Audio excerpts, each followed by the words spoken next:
காங்கிரஸ் கட்சியுடைய ஆதரவு ஊர்ஜிதமா இருக்கிற நிலையில, உறுதியா இருக்கிற நிலையில விசிகாவுடைய உயர்நிலை குழு நாளை கூடுகிறது. சோ இந்த ஆஸ்பெக்ட் விவாதிக்கத்தான் திரு திருமாவளவன் நாளை இந்த கூட்டத்தை கூட்டி இருக்கிறார் அப்படிங்கறத பார்க்கின்றோம். தாவேகாவுக்கு ஆதரவு கொடுக்கறதா வேண்டாமா, தாவேகா ஆட்சியில பங்கு கொள்றதா வேண்டாமா அப்படிங்கிற முடிவு நாளை விசிகா தலைவர் கூட்டி இருக்கக்கூடிய டாக்டர் திருமாவளவன் கூட்டி இருக்கக்கூடிய கூட்டத்தில், உயர்நிலை குழு கூட்டத்தில் இறுதி முடிவு எடுக்கப்படும் என்ற தகவல். திரு பெருமாள்மணி, நம்ம சில விஷயங்களை உடைச்சு பேசிடலாம். இன்னைக்கு தாவேகா வாங்கியிருக்கக்கூடிய ஓட்டுகளில் பார்த்தீங்கன்னா விசிகாலேருந்து நிறைய எரோஷன் இருந்திருக்கிறது. விசிகாவுடைய ஓட் பேங்கா பார்க்கக்கூடிய அந்த சமூகங்களை சேர்ந்த மக்கள் நிறைய வாக்களிச்சிருக்கிறாங்கிறத பார்க்கிறோம். ஸோ திரு திருமாவளவன் நிறைய விஷயங்களை கணக்கு போட வேண்டியதாக இருக்கும். இது உள்ள சேர்ந்தா நல்லதா, எதிர்த்து நின்றா நல்லதா அப்படிங்கிற ஒரு கேள்வி அவருக்கு முக்கியம். ஏன்னா இவங்களோட சேரும் பொழுது அங்க கரையறதுக்கான வாய்ப்பு இருக்கு. அவங்களோட இன்னைக்கு ஏற்கனவே மைக்ரேட்டா இருக்கிற பேஸ் இல்ல திரு தாவேகா பெற்றிருக்கக்கூடிய அவங்க பேஸ் கரையறதுக்கான அதுவும் அவரோட கன்சிடரேஷனா இருக்கும். இல்ல இது வந்து நம்ம மக்களுடைய பிரதிநிதியாக இருக்கிறாரு, ஸோ இது ஒரு நேச்சுரல் அலையன்ஸ் அப்படிங்கிற அடிப்படையில் இந்த ஒரு போஸ்ட் போல் சிச்சுவேஷன் அவர் கருத்தில் கொடுறதுக்கும் சூழல் இருக்கு.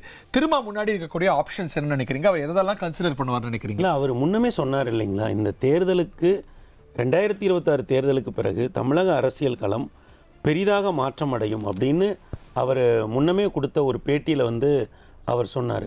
அப்போ அந்த வகையில் பார்க்குற பொழுது அவர் வந்து இன்னைக்கு அவங்க தீவிரமான ஒரு ஆலோசனைக்கு பிறகு அவங்க முடிவெடுக்கிறேன்னு சொன்னது நம்ம ஆரம்பத்திலே பேசியதை போல் 2 தலைமைகள் இணைந்து நம்ம வந்து ஆட்சி அதிகாரத்துக்குள்ளே போவதனால களத்தில் நமக்கு என்ன மாதிரியான சாதக பாதகங்கள் இருக்கும் அப்படிங்கிறது தான் 2 பேருமே வந்து இதுல சாதகமும் இருக்கு பாதகமும் இருக்குங்கிறத நீங்க நிச்சயமா அவங்க அப்படிதான் மதிப்பிடுவாங்க. சாதகங்கள் என்ன, பாதகங்கள் என்ன? இல்லை, இப்போ இந்த தேர்தலை உடைச்சு சொல்லுங்க. ஆமாம், இந்த தேர்தலை பொறுத்தளவில் ஐயா விஜய் வந்து பெரிய அளவில் எல்லா சமூகங்கள்லேருந்தும் வாக்குகளை வாங்கியிருந்தாலுமே கூட நம்மளாலே சில குறிப்பிட்ட சமூகங்கள் பெரிய எண்ணிக்கையில் பட்டியலின மக்களுடைய வாக்குகள் அவங்களுக்கு வந்து, ஏன்னா அந்த தொகுதிகள் அந்த வெற்றி ரேஷியோ இதெல்லாம் நம்ம வந்து பார்க்கிற பொழுது எந்தெந்த தொகுதிகள் இப்போ கொளத்தூர் தொகுதியில் இன்னொன்னு கவனிச்சு பார்க்கணும். நிறைய பொது தொகுதிகளில் நமக்கு இன்னும் டீட்டெயில்ஸ் நம்ம குழு சொல்லலாம்.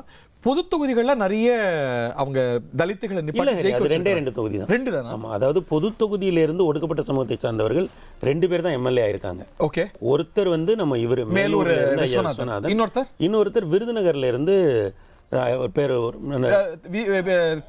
தாவேகா சார்பாக செல்வம் நினைக்கிறேன். செல்வம் 2 பேர் தான் வந்து பொது தொகுதியிலிருந்து தேர்ந்தெடுக்கப்பட்ட ஒடுக்கப்பட்ட சமூகத்தை சார்ந்தவர்கள். தாவேகாவுக்கு என்ன சிறப்புனா, அவங்க தனி தொகுதியில் போட்ட பல வேட்பாளர்கள் அவங்க கட்சியினுடைய மாவட்ட செயலாளர்கள். ஓகே, அவங்க தலைமை நிலைய செயலாளரே ஒடுக்கப்பட்ட சமூகத்திலிருந்து வந்தவர் தான். ஆக அந்த மாதிரி மாநில நிர்வாகிகள் நிறைய பேர் வந்து அங்கே போட்டிருக்காங்க. இப்போ தாவேகாவுக்கு அவங்க ஆதரவு கொடுக்குறதா இல்லையா விசிகாங்கிறது வந்து 2யுமே வச்சு தான் பேலன்ஸ்டாக தான். சாதகம் என்ன பாதகம் என்ன இல்லை, அதை வந்து அவங்க வந்து நிச்சயமாக அவங்க பார்க்குற அளவுக்கு டீப்பாக நம்ம இந்த நேரத்தில் பார்த்துட முடியாது. ஏன்னா அவங்க எந்தெந்த தொகுதிகள் வந்திருக்கு, ஓட்டு எப்படி மூவ் ஆயிருக்கு.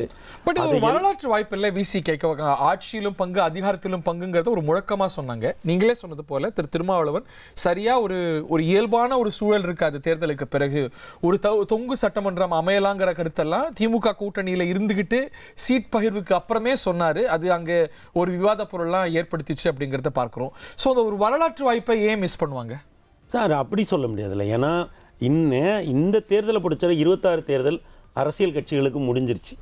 இன்னும் அவங்களுடைய அரசியல் நகர்வுகள் வந்து 26 மையமாக வச்சு இருக்காது.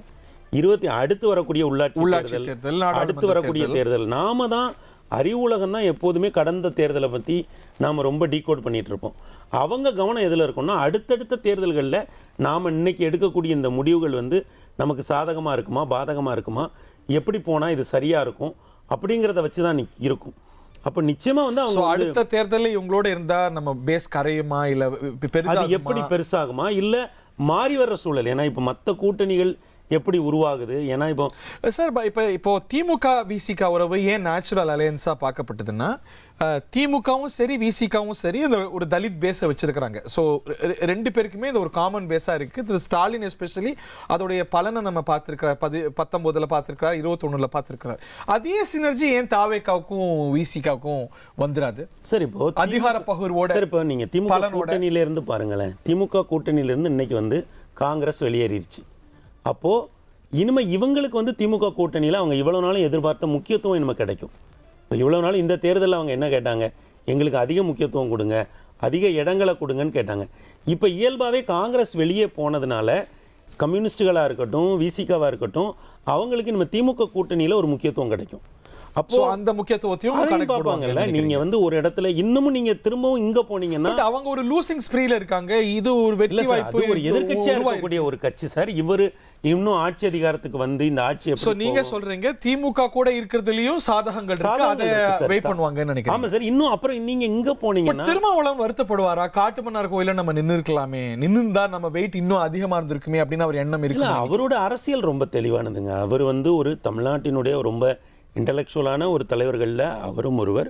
அவருடைய அரசியல் வந்து ஒரு அவர் என்றைக்குமே அதிகாரத்துக்கு இந்த ஒரு ஆப்ஷனை கொடுக்க வாய்ப்பு இருக்கா? நீங்க காட்டுமன்னார் கோயில நீங்களே திருப்பி நில்லுங்க, நீங்க அமைச்சரவைக்கு வாங்க, இந்த மாதிரி ஆஃபர்ஸ் எல்லாம் அந்த மாதிரி எல்லாம் நம்ம இந்த மாதிரி வந்து அந்த ஒரு ஸ்கிரிப்டட் விஷயம் வந்து இருக்காது அரசியலை பொறுத்தளவில்.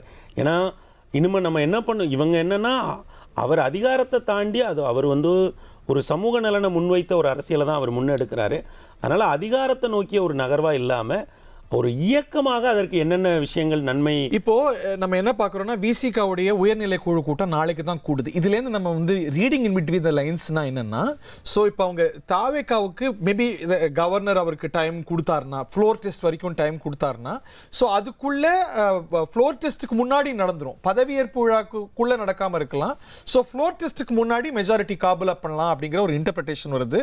பட் எந்த நேரத்துலையும் நாளைக்கு எப்போ பதவியேற்பு விழா அப்படிங்கிற தகவல் ஆளுநர் என்ன முடிவுகள் எடுத்திருக்கிறார், என்ன ஸ்பேஸ் கொடுக்கிறார், என்ன டைம் லைன் கொடுக்கிறார், ஃப்ளோர் டெஸ்ட் டிமாண்ட் பண்றாரா, இல்ல இவங்க நம்பர்ஸ் எப்படி ப்ரூவ் பண்ண சொல்லியிருக்கிறாங்க, இல்ல எப்படி கிளைம் பண்றாங்கிறதெல்லாம் இன்னும் சற்று நேரத்தில் நமக்கு பிரஸ் ரிலீஸா வரும். இனி செல்லும் இடமெல்லாம் செய்தி. தந்தி டிவியின் வாட்ஸ்அப் சேனலை ஃபாலோ பண்ணினா செல்ல இருக்கும் இடமெல்லாம் செய்தி. இதோ QR கோட் இப்பவே ஸ்கேன் பண்ணுங்க, ஃபாலோ பண்ணுங்க.